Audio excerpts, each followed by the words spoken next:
97.1 Forever. Mga kwento ng pag-ibig, kwento ng pag-asa at mga kwento ng buhay dito sa Barangay Love Stories. Love Stories.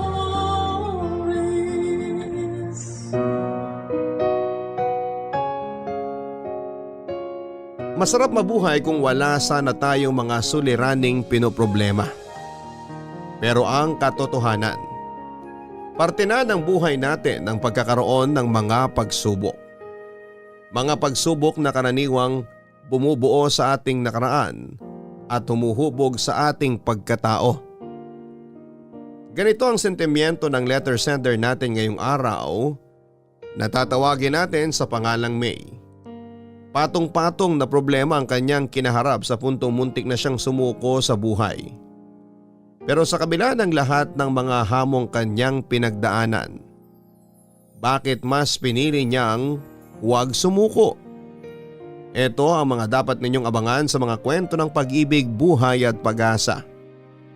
Dito lamang sa nangungunang Barangay Love Stories. Dear Papa Dudut, magandang araw sa inyong lahat mga kabarangay at sa inyo po Papa Dudut. Solid listener po ako ng Barangay Love Stories. Kapag nakakaligtaan ko pong makinig sa programa ninyo tuwing tanghali ay lagi ako nag-aabang sa mga replays ninyo. Lahat po kasi ng stories na ibinabahagi ninyo ay talaga namang kapupulutan ng aral. Kaya lubos po akong matutuwa kung sakali mang mabasa ninyo ang kwento ko na sa tingin ko ay maraming kapupulutang aral. By the way, ako nga pala si May, 28 years old at kasalukuyang nakatira sa Pasig bilang corporate secretary sa isang law firm sa Ortigas. Galing po ako sa isang broken family. Tatlo kaming magkakapatid noon at nakatira sa Tondo. Masaya sana ang pamilya namin kung hindi lang naging abusive ang papa ko dahil sa alak. Palagi noong nakakaranas ng pangmamaltrato si mama mula kay papa. Kaya siguro hindi naglaon ay naghanap na lamang si mama ng kalinga at pagmamahal mula sa ibang tao. Papadudot nagkaroon ng kalaguyong tomboy si mama at isa ako sa mga unang nakatuklas sa itinatago niyang relasyon. Mahal kong pareho ang mga magulang ko Papadudot, pero nang mga panahong yon ay naisip ko na hindi deserve ni papa ang panlulokong ginagawa ni mama sa kanya. Sa huli ay nagpa siya akong sabihin na lamang ang katotohanan. Isinumbong ko kay papa ang sikretong tinatago ni mama. Ang ginawa kong yon ang naging dahilan kung bakit nagsimulang mabuwag ang dating kompleto naming pamilya.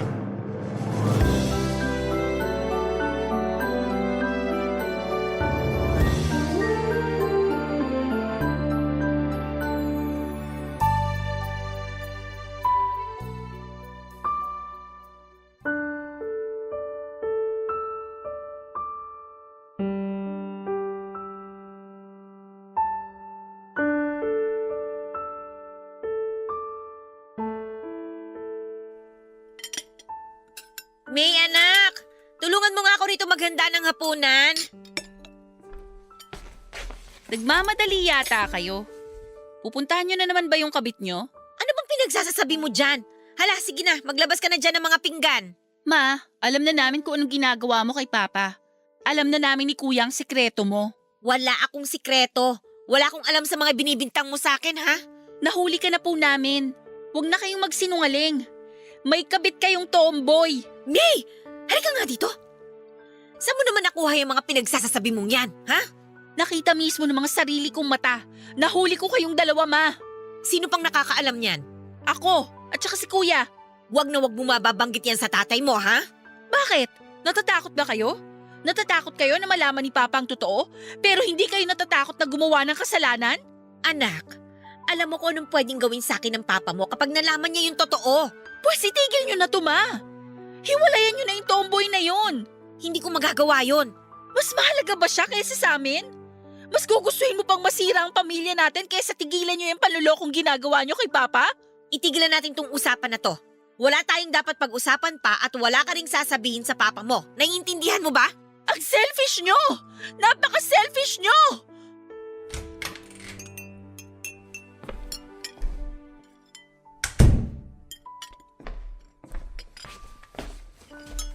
Ano? Wala pa bang pagkain? Nandito na, sandali lang. May, labas mo na yung ulam. O yan! Dinadabugan mo ba ako? Kinakausap kita, May. Hindi po ako nagdadabog. Aba, bastos tong batang to ha. Hayaan mo na siya, Carlos. May, tawagin mo na yung mga kapatid mo para sabay-sabay na tayong kumain. Mauna na po kayong kumain. Hindi pa po ako gutom. Hoy! Saan ka pupunta? Bumalik ka nga rito! Bakit na naman po ba? Ano ba problema mo, ha? Ayusin mo yung bunganga mo kung hindi! Sasaktan nyo ako? Lagi naman po ninyong ginagawa yan eh. Kapag hindi nyo nakukuha ang gusto nyo, laging kami ang pinagbubuntunan nyo ng galit. Juliet, pagsabihan mo tong anak mo, ha? Nagtitipi lang ako! Kami rin po pa. Nagtitimpi rin kaming magkakapatid. Sobrang nagtitimpi lang kami sa pagiging pabayani ninyong magulang. Isang abusive na tatay at isang cheater na nanay. May! Tapos kaming tatanungin nyo kung anong problema? Wala pong problema sa amin. Nasa inyong problema. Sa inyong dalawa. Anong sabi mo? Carlos, wag mo nang intindihin tong si May. Kumain ka na dyan. Ako nang bahala sa kanya. Cheater? Sino cheater? Sagutin mo ako, Letsika! Si Mama po. Totoo ba, Juliet? Totoo ba tong sinasabi ng anak mo? Carlos, magpapaliwanag ka. Walang hiya ka! Napakakati mo! Aray ko! Bitiwan mo buko, Carlos. Ano ba? Tama na. Papa Dudut, pinapili po ni Papa si Mama. Kaming pamilya niya o ang babae niya, pero mas pinili ni Mama na iwan kami at sumama sa kalaguyo niya. Sa pagkawala ng aming ilaw ng tahanan ay mas lalong gumulo ang buhay namin. Lumala ang problema ni Papa sa alak. Maliban po rito ay naging drug user din po siya. Dumating pa nga po sa point na sa bahay na mismo ginagawa ni Papa ang mga session nila kasama ang mga kaibigan nito. Ang totoo niyan, Papa Dudut, ay muntik na akong molestyahin ng isa sa mga kaibigan ni Papa nang minsan niya akong pasukin sa kwarto. Mabuti na lamang at nakatakas ako. Dahil po sa bisyo ay unti-unti kaming napabayaan ni Papa. Tuwing sahuran ay 500 piso lamang ang inaabot niya sa akin para sa pang-isang linggong gastusin. Ang sobra ay ibinibili na niya sa pinagbabawal na gamot. Pinatigil din niya kami sa pag-aaral, gayon pa man ay gumawa po ako ng paraan, pati na ang mga kuya ko para makapagpatuloy ako sa pag-aaral, pati na rin ang bunso naming kapatid. Nagtrabaho si kuya bilang server at dishwasher sa karinderya. Samantalang umextra naman sa car wash ang bunso namin. Ginawa naming magkakapatid ang lahat, Papa Dudut, para magpatuloy sa buhay, pero pilit kaming hinihila pababa ng papa namin. Kahit may sarili namang pera ay bantay sarado ni Papa ang sahod ng mga kapatid ko. Sila ang pinabibili nito ng mga kailangan sa bahay tulad ng kape, asukal at bigas. Tuwing hindi makapagbigay sina kuya ng pera ay katakot-takot na bugbog ang inaabot nila. May pagkakataon nga rin po na maging ang inipon kong pera ay ginastos din ni Papa. Dahilan kung bakit kami nagkasagutan noon. Nasaan na ba yun? Dito ko lang nilagay yun eh. Kainis naman eh. Ano nangyari rito? Bakit ang kalat? Aayusin ko rin maya-maya, may hinahanap lang po ako. Pa, may nakita po ba kayong box dito sa may drawer? Box? Wala! Bakit? Nandun yung inipon kong pera eh. Inipon ko yun para may pambili ng school supplies si Bunso sa pasukan. Ba't ako tinatanong mo? Sobrang burara mo kasi! Baka lang ho kasi nakita ninyo. Pinagbibigtangan mo ba ako na kumuha ng pera mo? Nagtatanong lang naman po ako. Ayoko ng tabas ng dila mo, ha? May gusto ka bang palabasin? Nagtatanong lang po ako. Bakit kayo ganyan nakareact? Parang guilty kayo ah. Ano guilty? Oo! Ako kumuha ng pera mo! May problema ba? Pa, hindi naman para sa inyo yun eh. Nasaan na po yung pera ko? Binili ko ng alak! Babayaran ko kapag susunahod na ako! Alak? Yung perang ilang buwan kong pinag-ipunan? Ipinambili nyo lang ng alak? Ano ba naman yan, pa? Huwag mo nga akong artehan dyan! Akala mo naman sobrang laki ng perang nawala. Wala pa 500 yun! Mahigit 800 po yun, pa. Siguro nga maliit lang yung halaga na yun para sa inyo. Pero para sa akin, malaking bagay na yun. Malaki ng tulong yun para sa pag-aaral ni Bunso next school year. Walang hiyang batag to! Isinusubat mo sa akin ngayon yung 800 pesos mo? Gusto mo magkwentaan tayo ngayon? Kung tutusin, wala pa sa 1% yung pera mo sa lahat ng nagastos kong pagpapalaki sa inyong magkakapatid. Kaya huwag kang mayabang! O yan, Betty! Sukli ng pera mo! Pasalamat ka, hindi ko pa pinambili ng Yossi yan. Anong gagawin ko sa 20? Di saksak mo dyan sa lalamunan mo para hindi ka makasagot-sagot sa akin. Peste! Sana kayo na lang ang umalis at hindi si Mama. Ano sinabi mo? Sino mo may kasalanan kung bakit umalis dito si Juliet? Ikaw, di ba? Ikaw at yung malaki mong bunganga! Sana nga hindi na lang ako nagsalita. Sana nga hinayaan ko na lang nalokohin kayo ni Mama. Bastos ka, bata ka! Diyan kayo magaling! Ang gamitin ng lakas nyo sa mga tao walang kalaban-laban. Hindi ba kayo nagtataka kung bakit kayo ipinagpalit ni Mama? Kasi ako gets ko na. Kaya siya naghanap ng iba dahil dyan sa pangmamaltrato nyo sa kanya. Pati sa amin na sarili ninyong anak. Talaga sumasagot ka ba, ha? Gusto mo masaktan ulit? Sige, gawin niyo kung ano gusto niyo gawin. Pagod na ako pa. Pagod na ako. Sobrang bata ako pa pero sa pamilyang to, ako na ang tumatayong ina. Pagod ka na? Pagod ka na, ha? Di lumayas ka rito. Hanapin mo yung nanay mo manloloko at magsama kayo. Mga wala kayong kwenta.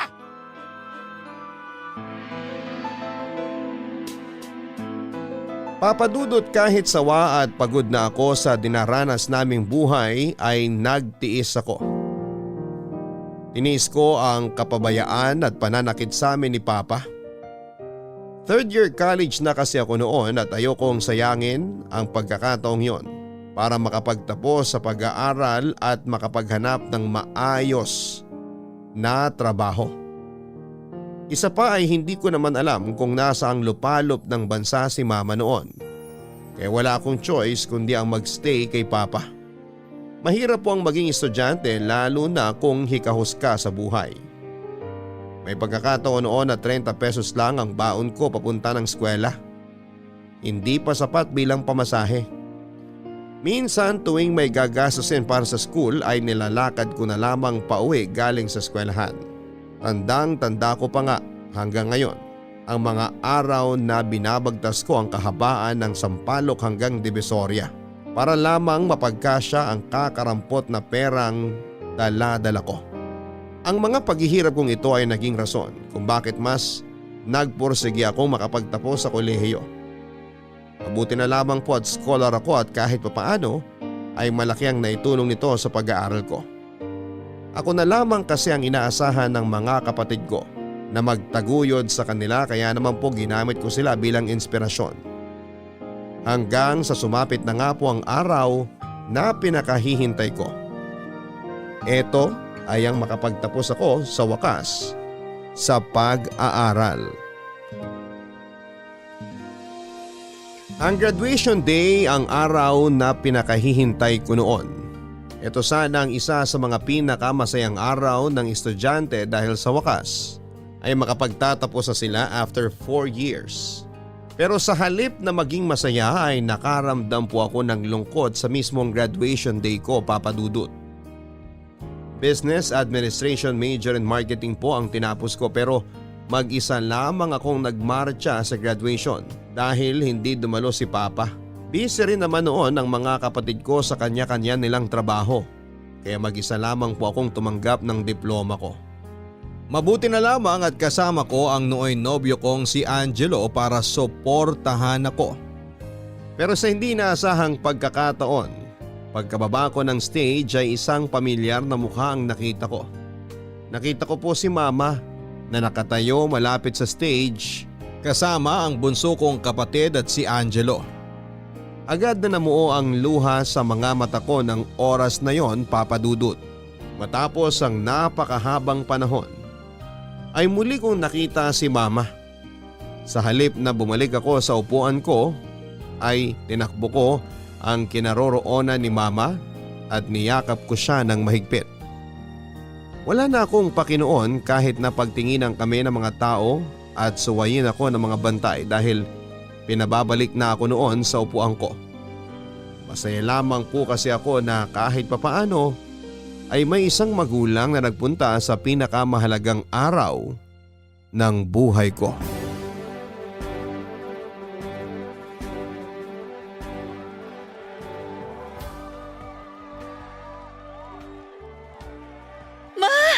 Sobrang miss ko na kayo, Ma. Congratulations, anak! Akala ko wala nang pupunta sa inyo. Bakit hindi kayo agad nagpakita sa akin? Ay, hindi ko kasi alam kung pupunta ang papa mo. Iniiwasan ko kasi siya eh. Baka mamaya, kapag nagkita kami, magkaroon pa ng gulo dito. May eskandalo pa namin ang graduation mo. Wala si Papa. Hindi siya pumunta. Siya nga ang inaasahan kong sasama sa akin sa pagmarcha pero wala eh. Wala na talaga kaming aasahan sa kanya. Paano niyo po pala nalaman na ngayon ang graduation ko? Nakakausap ko si Bunso. Siya nagbalita sa akin na magtatapos ka na. Kaya talagang pinag-ipunan ko tong araw na to para makadalo ko sa graduation day mo. Salamat, Ma. Hindi niyo alam kung gaano niyo ako napasaya ngayon. Siya nga po pala. Baka hindi pa siya nagpapakilala sa inyo. Ito po si Angelo, boyfriend ko po. Hello po ulit, tita. Boyfriend ka pala ni May? Hindi ka naman nagsasabi eh. Ang pakilala kasi sa akin ni Bunso, magkaibigan lang kayo. Boyfriend ko po siya, Ma. Siya ang laging tinatakbuhan ko tuwing may problema ako. Lalo na tuwing stress ako sa school at sa bahay. Siya ang safe space ko. Ganun ba? Naku, ikaw na muna ang bahala sa anak ko, Angelo, ha? Kung maaari, habaan mo na lang ang pasensya mo sa kanya. May pagkamaldita yan minsan, pero mabait naman tong anak kong si May. Ma naman. Huwag po kayong mag-alala, tita.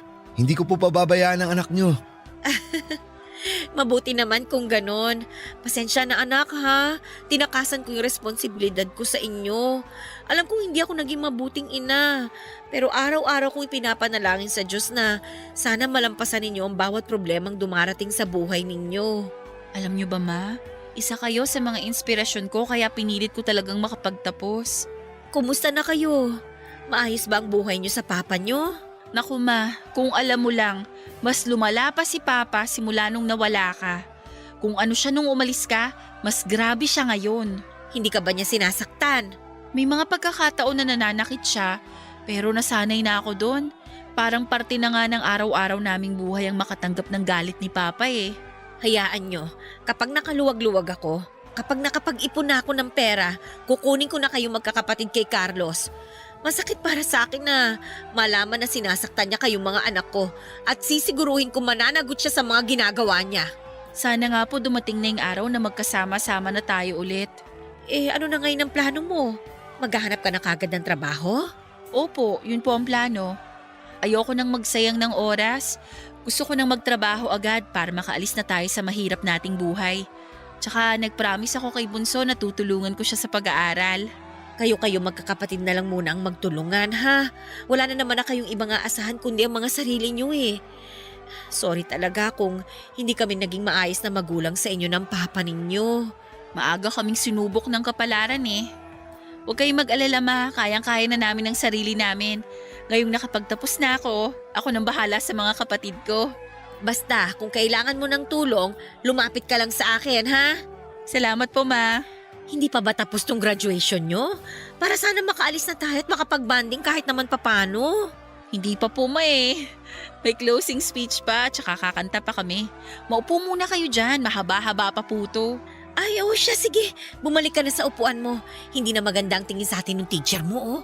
Sige po, maiwan ko po muna kayo. Congratulations ulit, anak! Salamat po.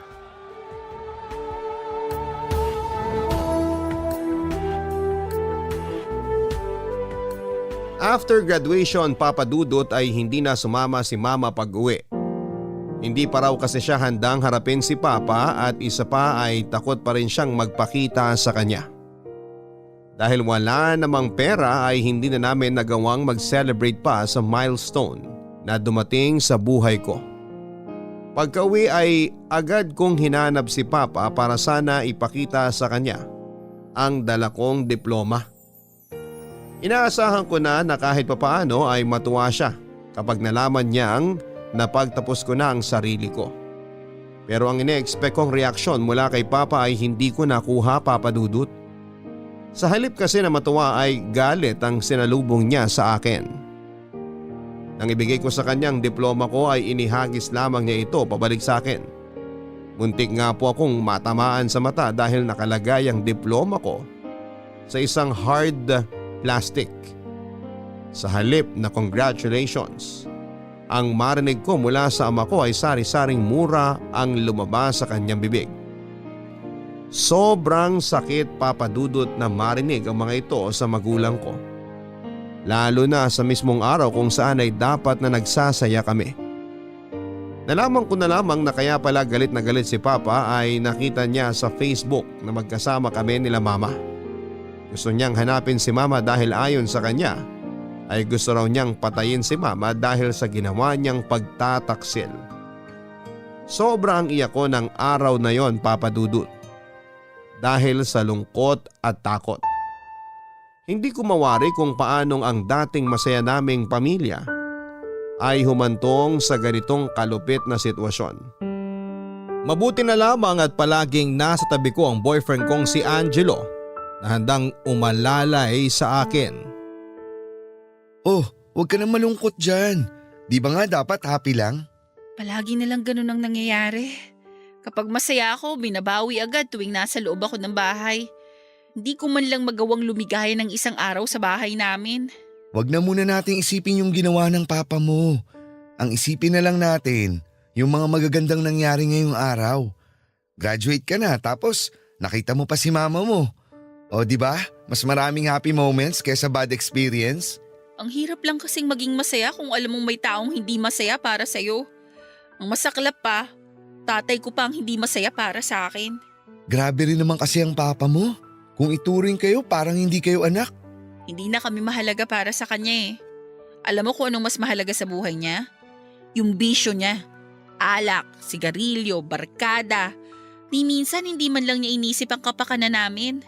Hindi siya masaya kasi alam niyang wala siyang ambag sa success mo.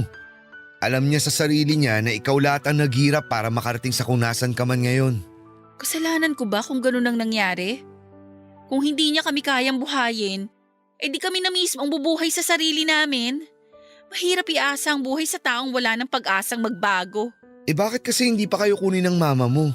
Mahirap din daw ang buhay nila mama eh. Baka wala rin daw magbago kung sa kanila kami tumira kasi pati sila, hirap na hirap din daw sa buhay. Pero at least walang nananakit sa inyo. Maiba ako. Kumusta na pala yung sugat mo sa muka? Masakit pa ba? Medyo mahapdi pa, pero galos lang naman to. Ano ba kasing nangyari? Ibinato sa akin ni Papa yung diploma ko. Tumama sa mukha ko. Mabuti nga hindi ako natamaan sa mata eh. Baka nabulag pa tong kanang mata ko kung sakali. Grabe talaga. Bakit na naman ba siya galit? High blood na naman kasi nalaman niyang nagkasama kami nila mama. Alam mo naman yung nangyari sa kanila, di ba? Ang hirap magkaroon ng mapanakit na tatay, no? Mabuti na lang mabait ang mga magulang ko. Nakakaingit ka nga eh. Paano kung sa amin ka na lang kaya muna tumira? Ha? Anong gusto mong mangyari? Mag-live-in na tayo kaagad? Hindi naman. Nag-aalala lang kasi ako sa'yo. Baka kung ano pang magawa sa'yo ng tatay mo. Tingnan mo nga, nasugatan ka na niya. Huwag na nating hintayin na humantong pa ang lahat sa mas malalang sitwasyon. Pero paano sina kuya? Kapag umalis ako sa bahay, baka sa kanila ibaling ni Papa ang galit niya. Mas grabe ang trato ni Papa sa mga kapatid kong lalaki kesa sa akin. Marami na rin kasi kami sa bahay eh. Ikaw lang pwede kong kunin kung sakali. Tsaka, lalaki naman mga kapatid mo eh. Mas kaya nilang tanggapin yung ginagawa sa kanila ng papa nyo kaysa sa'yo na babae. Lalaki man o babae, walang may deserve na maltratuhin ng kanilang magulang. Gusto ko man sanang pumayag sa gusto mong mangyari pero hindi ko pa kayang iwan sina kuya ngayon. Tsaka isa pa, Baka lumabas na wala akong utang na loob kung bigla ko silang iwan. Alam mo naman na pareho silang tumulong sa pag-aaral ko. Sige, kung yan ang desisyon mo. Pero anumang oras, kung hindi mo na kaya ang ginagawa ng papa niyo sa inyo, bukas ang bahay para sa'yo. Nakakahiya rin kasi sa mga magulang mo. Pareho pa namang naghihirap ang pamilya natin. Ayoko maging pabigat sa inyo. Mas okay na muna siguro magstay na muna ako kay papa. Tsaka isa pa, baka magbago na siya once na makahanap na ako ng trabaho. Speaking of trabaho, nakapag-ready ka na ba ng resume mo? Meron na, ipapaprint ko na lang. Sa Lunes na ako maghahanap ng trabaho. Hihinga lang akong saglit ng 2 araw. Sige, sabihan mo lang ako. Sasamahan kita magpasa ng resume. Salamat. Mabuti na lang talaga nandiyan ka para sa akin. Wala yun, ano ka ba?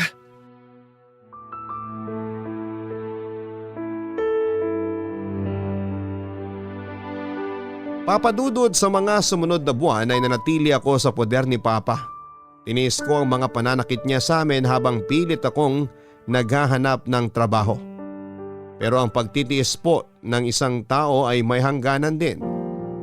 Dumating na ako sa punto noon na hindi ko na talaga kinaya ang mga nangyayari kaya nag-decide akong sumama na lamang kay Angelo.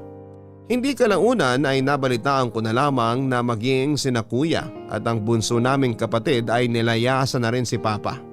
Nang minsan daw kasing magwala si Papa dahil sa kalasingan ay muntik na niyang masaksak si kuya gamit ang basag na salamin. Natakot sila noon para sa buhay nila kaya minabuti na lamang nilang umalis na rin. Nakahinga ako, papadudot nang malamang kong kinupkup sila ni Mama. At least ay mababawasan na ang pag-aalala ko ngayong alam kong nasa mabuti ng kalagayan ng mga kapatid ko. Papadudod sa pagtakas ko mula sa mga kamay ni Papa ay inakala ko ay nasa mabuting kamay na ako. Pero ang hindi ko alam ay wala rin palang magbabago sa buhay ko sa paglipat ko sa bahay ng nobyo ko. Mula sa impyernong tahanan namin ay lumipat ako sa isa pang impyernong tirahan. Hindi naging maganda ang pagtanggap sa akin ng pamilya ni Angelo. Ang masakit pa rito ay nalaman kong mas gusto pa nila ang ex-girlfriend nito kesa sa akin.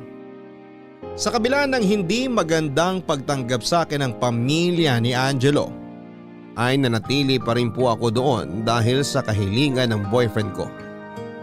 Pero sa ilang buwan ng pananatili ko sa kanilang tirahan ay unti-unti kong natunghayan ang totoong kulay ni Angelo. Totoo nga po ang kasabihan na saka mo lang lubusang makikilala ang isang tao kapag nagsama na kayo sa iisang bubong. Sa pagsasama naming dalawa ay parang sibuyas na nabalatan ang mga hindi kagandahang ugali ng boyfriend ko. Ilang buwan din po akong nagstay kina Angelo hanggang sa aksidente po niya akong nabuntis, papadudot. Ito ang naging dahilan kung bakit mas lalong tumindi ang disgusto sa akin ng mga magulang niya. Okay lang sana sa akin, papadudot, pero ang masakit ay ang biglang pagbabago ng ugali ng boyfriend ko nang malamang nagdadalang tao ako. Mas lumala siya. Bigla siyang naging pabaya at wala na siyang ibang binigay sa akin kundi ang sakit ng ulo. Pakiramdam ko talaga noon ay hindi na ako welcome sa bahay nila. Ang malala pa nito, papadudot, ay wala akong natanggap na support mula sa kanila. Imbes na alalayan nila ako dahil may dinadala akong bata ay puro sama ng loob lamang ang natanggap ko. Wala man lang ako naging kakampi sa naging pagbubuntis ko. Dahil sa sobrang stress, papadudot, ay naisipan kong umalis na lang sa bahay nila Angelo at sumama sa mama ko.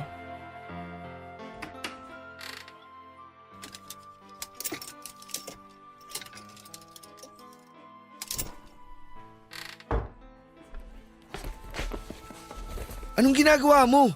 Ba't mo nilalagay sa bag yung mga damit mo? Aalis na ako rito. Aalis? Bakit? Saan ka naman pupunta? Babalik ka sa tatay mong lasenggo. Mas gugustuhin ko nang bumalik doon kesa manatili dito sa bahay ninyo. Mas gugustuhin mong sinasaktan ka ng papa mo? Ang ganda-ganda na nga ng buhay mo rito sa bahay tapos babalik ka lang sa walang kwenta mong tatay? Anong maganda rito sa bahay nyo? Eh wala nang ibang ginawa ang pamilya mo kung hindi iparamdam sa akin na hindi ako belong dito. Wala kang utang na loob.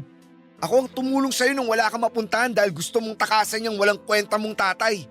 Tapos, ganito gagawin mo sa akin ngayon? Ilalayo mo pa sa akin yung anak ko? Anak? Aware ka pala na magkakaroon ka na ng anak. Kasi feeling ko wala kang pakialam sa amin itong dinadala ko eh. Kahit konting concern lang naman sana sa akin kasi buntis ako. Pero wala. Mas importante pa sa'yo yung mga lakad mo habang ako mag-isa rito sa bahay nyo. Kasama ng mga kamag-anak mong hindi naman ako tanggap. Ang OA mo! Sobrang OA mo talaga! Hanggang ngayon pinagpipilitan mong ayaw sa'yo ng pamilya ko? Paano hindi ka tanggap? Dito ka na natutulog, dito ka na kumakain. Kung hindi ka tanggap nila mama, sana nung unang araw pa lang hindi ka na pinapasok dito sa bahay. Palibasa hindi ka marunong makisama. Ako pa talaga ang hindi marunong makisama? Angelo, alam ko kung gusto ko ng isang tao o hindi. Dahil may pakiramdam ako.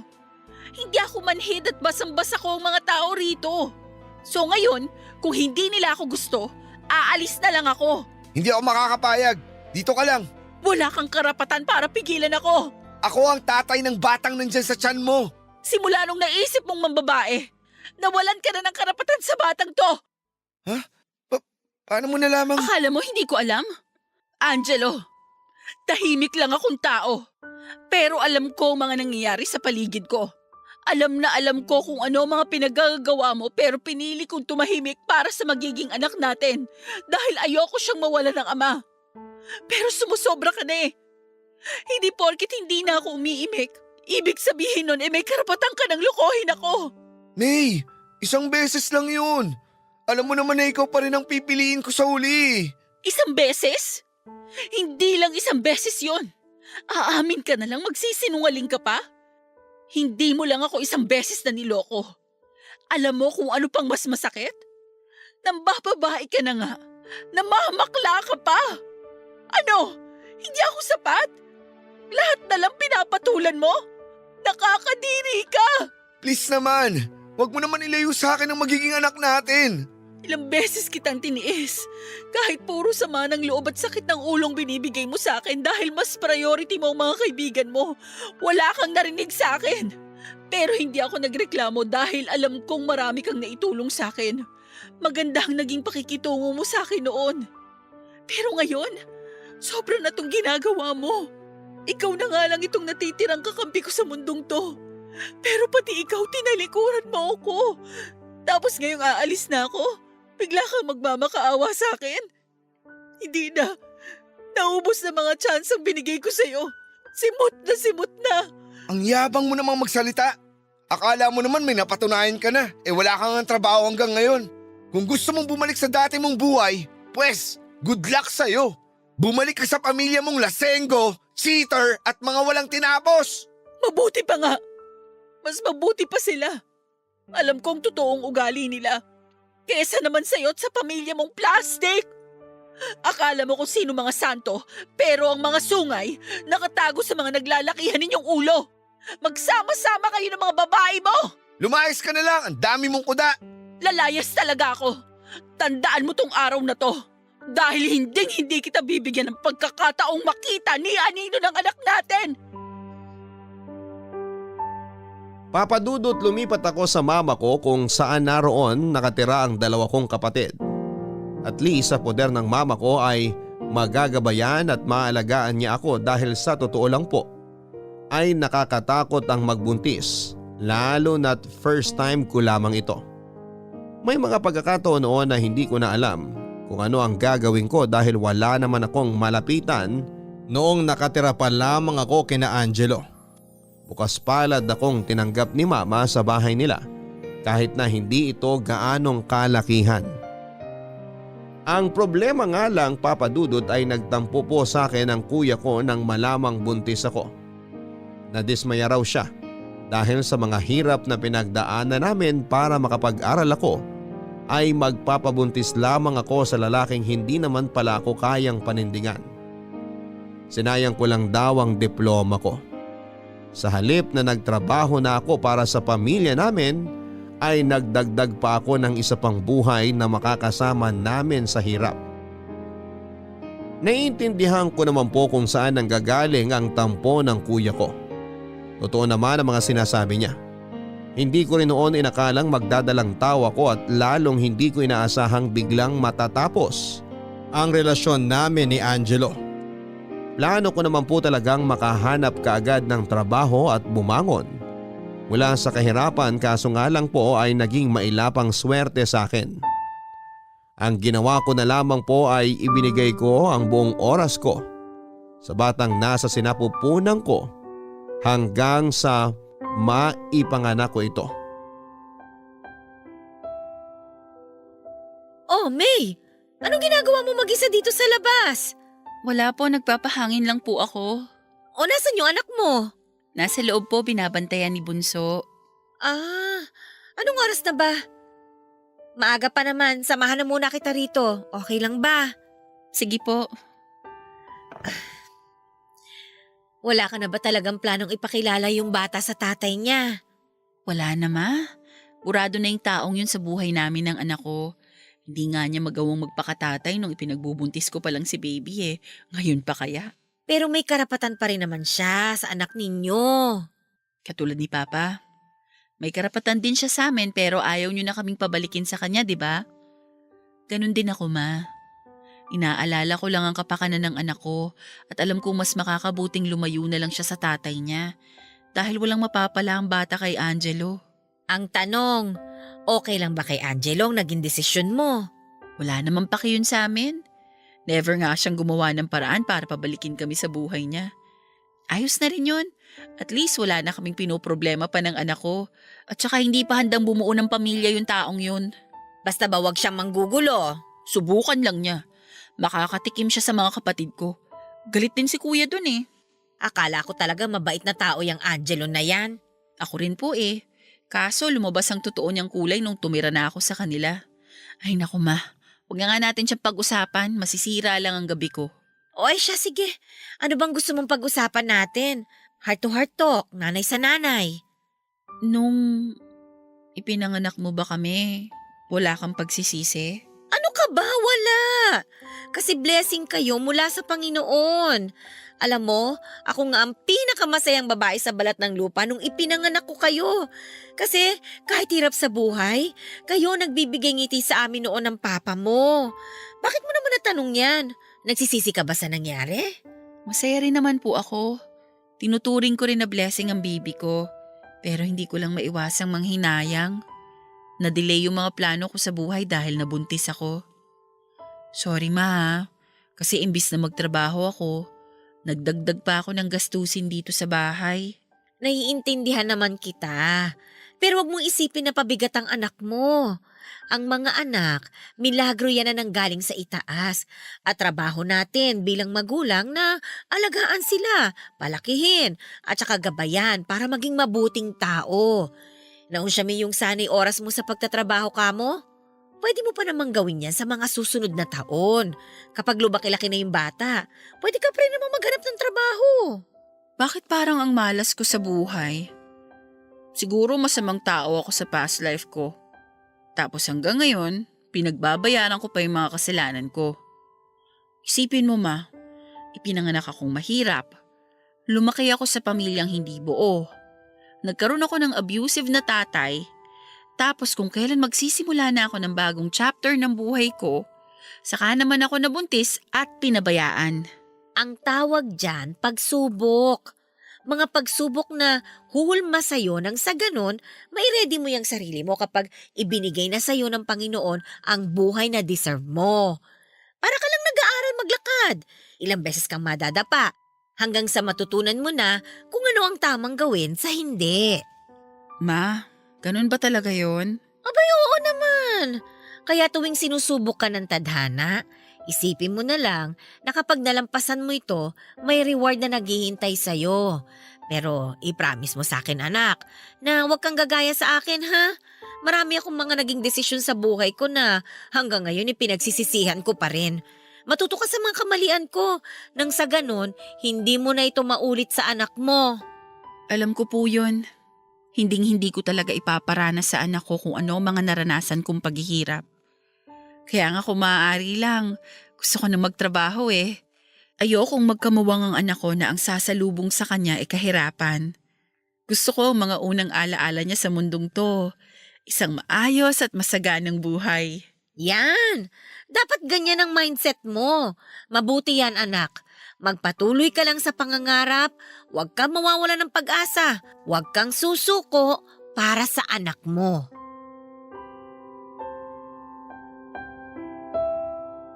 Papa Dudut, sinunod ko ang advice sa akin ni Mama.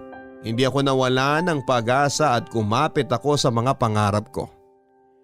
Hindi ako tumigil sa pagpupursige sa buhay. Sa dami ng mga problemang nalampasan ko, ay tiyak akong malalampasan ko rin ang mga panibagong hamon ng buhay na darating sa akin.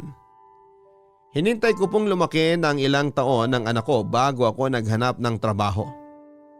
Nakapasok naman ako sa isang accounting firm. Tuwing nasa trabaho ako ay iniiwanan ko ang anak ko kay Mama. Sa awa ng Diyos, dahil sa trabaho kong ito ay unti-unti po kaming nakaluwag-luwag sa buhay.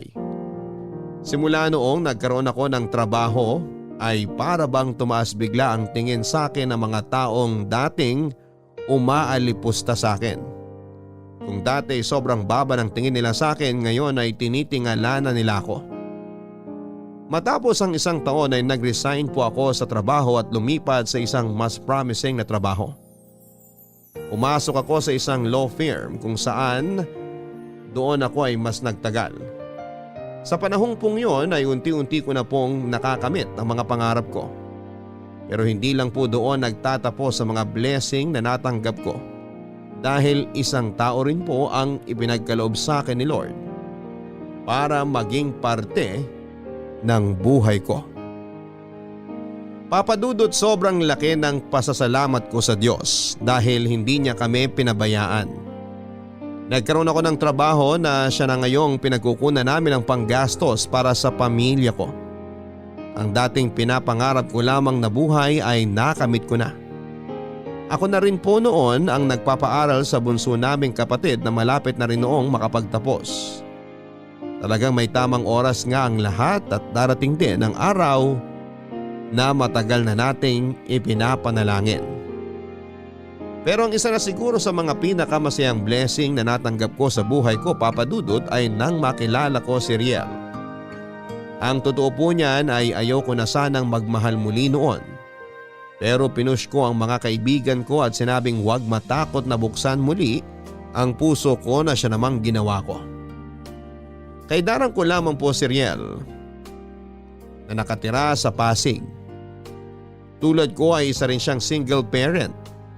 Meron po siyang 2 anak na siyang dahilan kung bakit nagkaroon kaagad kami ng connection sa isa't isa. Papa Dudut, pumasok po kami ni Riel sa isang relasyon. Pero hindi tulad ng inaasahan ko ay hindi rin gaanong kadali ang naging sitwasyon namin. Parang nga pong naulit lang ang nangyari kay Angelo dahil hindi rin po ako tanggap noon ng pamilya ni Riel. Mas malala nga lang po ngayon dahil kasama na po sa problema ang ex-girlfriend ni Riel na hanggang noon ay naghahabol pa rin sa boyfriend ko. Ganun pa man, Papa Dudut, ay malayong malayo si Riel kay Angelo dahil si Riel ay kaya kong ipaglaban. Kaya niya akong panindigan dahil totoo niya po akong minamahal. Babe, sa tingin mo, hindi ba ako katanggap-tanggap bilang isang tao? Ha? Anong klaseng tanong yan? Siyempre naman katanggap-tanggap ka, kaya nga ako napamahal sa'yo eh. Eh bakit parang hirap na hirap akong tanggapin ng mga tao? Paano mo naman nasabi? Eh kasi lahat na lang ng naging boyfriend ko. Ayaw sa akin ng pamilya nila. O, wag kang tumanggi. Hindi rin ako gusto ng mga magulang mo. Hindi naman sa hindi ka nila gusto. Siguro, hindi pa lang sila nakakapag-adjust sa'yo. Ganon talaga yung mga yun. May trust issues sila eh. Hirap silang magtiwala sa kung sino-sinong tao. Hindi naman ako kung sino-sino lang ah. Girlfriend mo ko. Tiis ka lang ng konti, matatanggap ka rin nila. Tsaka hindi naman nila madidiktahan ng puso ko eh. Kung sino man ang mahalin ko, wala silang magagawa ron. Ganyan din ang sinabi sa akin ng ex ko noon eh.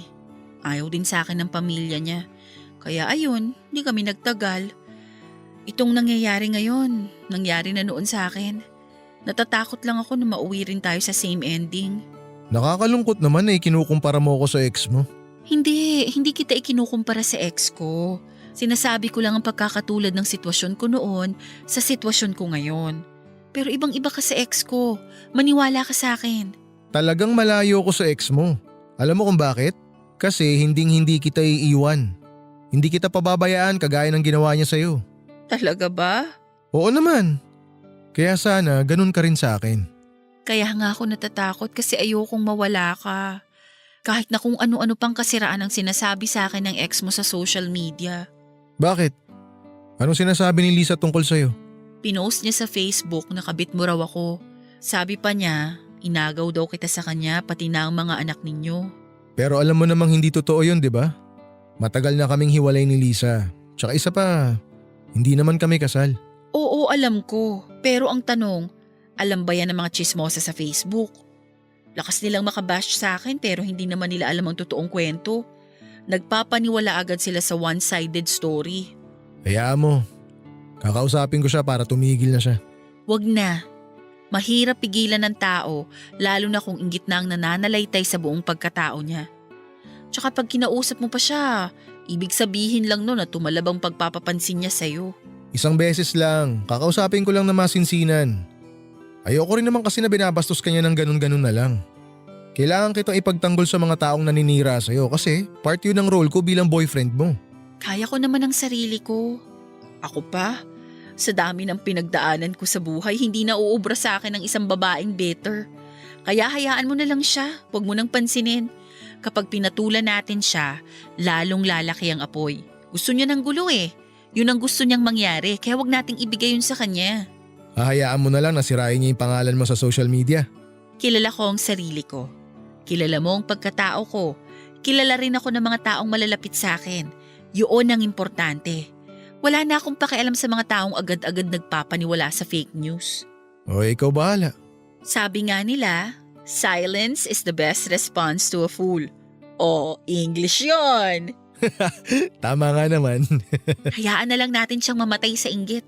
Basta ang mahalaga, pareho tayong masaya. Pareho na tayong kontento sa buhay. At pareho nating mahal ang isa't isa. I love you. I love you too.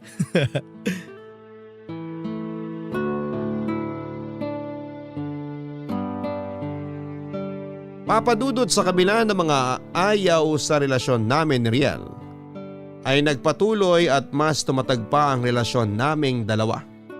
Sakit lang talaga sa ulo noon na tuwing nagkakaroon kami ng konting problema ni Riel ay agad itong nakakarating sa ex niya. May contact pa kasi noon ang pamilya ni Riel sa ex nito para makahingi ng updates sa mga anak niya. Sinikap kong huwag na lamang pansinin ang mga negatibong bagay na dumarating sa buhay ko. Pero ayaw talaga kaming tantanan ng problema noon. Sumunod namang nagpapansin ang ex kong si Angelo na gustong ibalik ang karapatan nito sa anak namin. Sa pagkakataong yon ay na-practice ko na po ang maging matigas ang puso sa mga taong wala namang ibang ibinigay sa akin kundi konsumisyon. Hindi ko pinagbigyan ang nais ni Angelo at inayaan ko lamang siyang maghabol hanggang siya na mismo ang tumigil. Papadudot kahit pa pareho kaming hinahabol ng mga taong bumasag sa mga puso namin, ay mas pinili namin ni Riel na pagkatiwalaan ang isa't isa. Hindi kami nagpadaig sa mga hamon ng buhay. Kahit kabi-kabilang isyu ang ibato sa amin, ay hindi kami natibag. Siguro ay ganun talaga kapag mas matibay ang pag-ibig sa namamagitan sa dalawang tao. Kahit na anong paninira ay wala na itong epekto para sa dalawang taong nagmamahalan.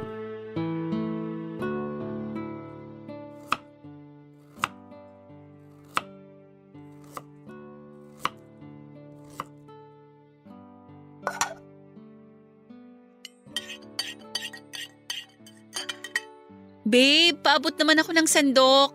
Tingin ko malapit nang maluto to. O ito. Sigurado ka ba nakakasya yan para sa mga bisita? Oo naman, ilan lang naman ang darating na bisita natin eh. Maliban na lang kung may iba ka pang in-invite. Paano kung meron? Sino? Nag-invite ka ng mga kaibigan mo? Hindi ako nag-invite ng mga kaibigan pero may nasagap kasi akong balita na darating daw sila mama. Mama mo? Talaga? Oo, kasama si Papa at saka yung mga kapatid ko.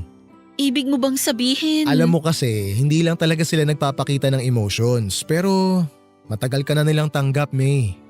Sabi ko naman sa'yo darating din tayo sa puntong to.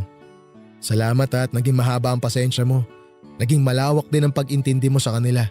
Kaya unti-unti ka na rin nilang natanggap sa pamilya. Pero bakit ngayon mo lang sinabi na pupunta pala sila? Dapat pala naghanda ako ng mas masarap na pagkain. Paano kung hindi nila magustuhan ng luto ko? Kinakabahan tuloy ako. Ikaw naman ang panikera mo, chill ka lang. Pinapunta ko sila rito para makilala ng pamilya ko ang pamilya mo, para magkakilala na sila. Tsaka meron tayong announcement na gagawin, di ba? Ngayon na ba natin gagawin yun? Oo. Hindi ba ngayon na ang perfect time? Total, nandito na pareho yung pamilya natin.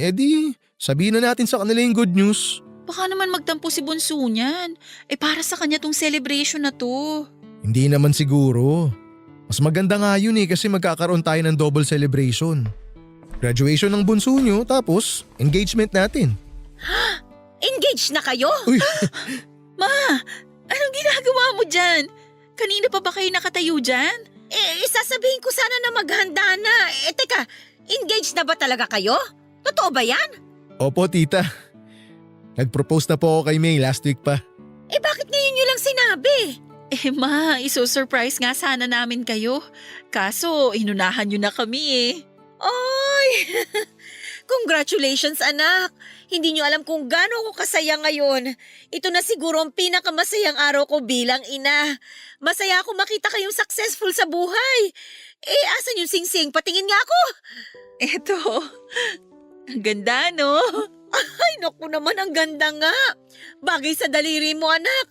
Paano yan, Riel? Ikaw nang bahala dito sa nag-iisang Maria ko, ha? Sobrang pait ng pinagdaanan niyan sa buhay. Kaya sana matulungan mo siyang abutin yung mga pangarap niya. Pangako ko po sa inyo tita. Hinding-hindi ko po pababayaan si May. Hanggat nabubuhay po ako, hinding-hindi na niya po mararanasan ang mga masasamang nangyari sa buhay niya noon. Ay, mabuti naman. Siya nga pala. Dumating na pala yung mga magulang mo. Nasa sala sila ngayon. Tsaka pauwi na yung bagong graduate kaya maghanda na kayo. Hindi mo ba siya kasama? Maaga akong umuwi pagkatapos ng graduation ceremony para makatulong ako dito. Sinabi ko na lang na masakit ang tiyan ko para makauwi ako kagad. Kasama naman niya yung kuya niya Sige po. Patulong na lang ako rito. Riel, yung tarp hindi pa nasasabit sa labas ng bahay. Okay, sige. Ako nang bahala ron. Tita, maiwan ko na po muna kayo.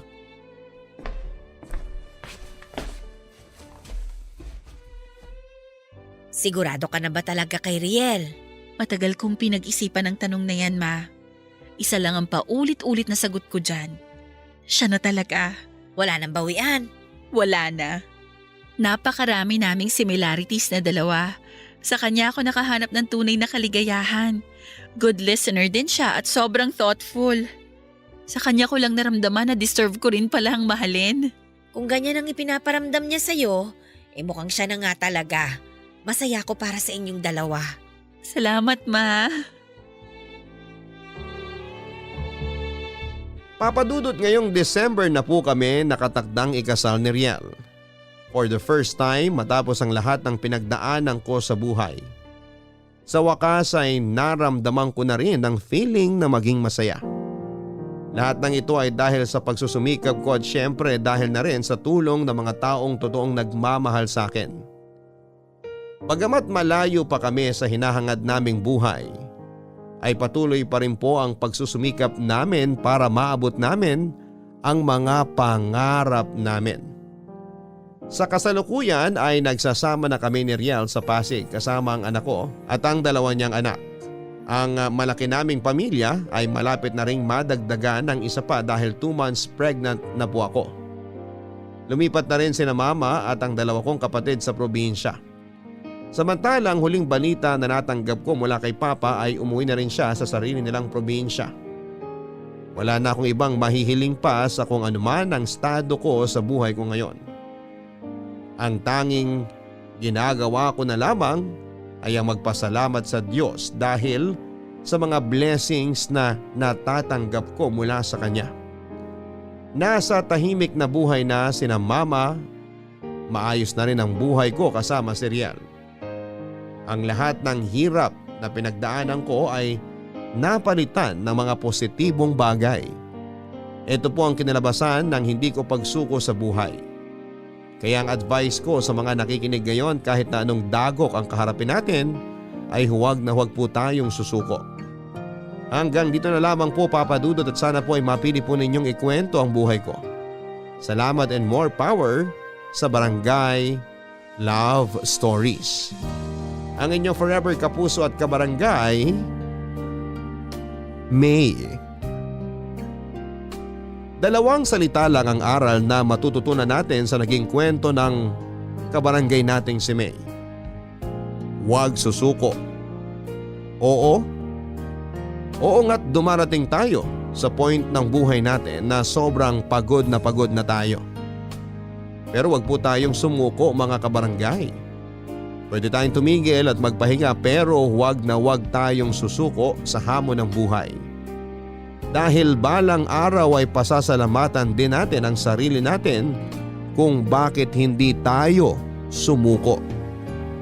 Hanggang sa muli, ako po si Papa Dudut sa mga kwento ng pag-ibig, buhay at pag-asa sa nangungunang Barangay Love Stories. Mga kwento ng pag-ibig, kwento ng pag-asa at mga kwento ng buhay dito sa Barangay Love Stories. Love Stories. Forever! Hay! Nagustuhan ng iyong napakinggan? Ituloy yan via live stream sa www.gmanetwork.com/radio. Kabarangay, i-share mo ang iyong barangay love stories. Sabay-sabay nating pakinggan ang iyong kwento ng pag-ibig, buhay at pag-asa. Ipadala lang sa barangaylovestories@yahoo.com.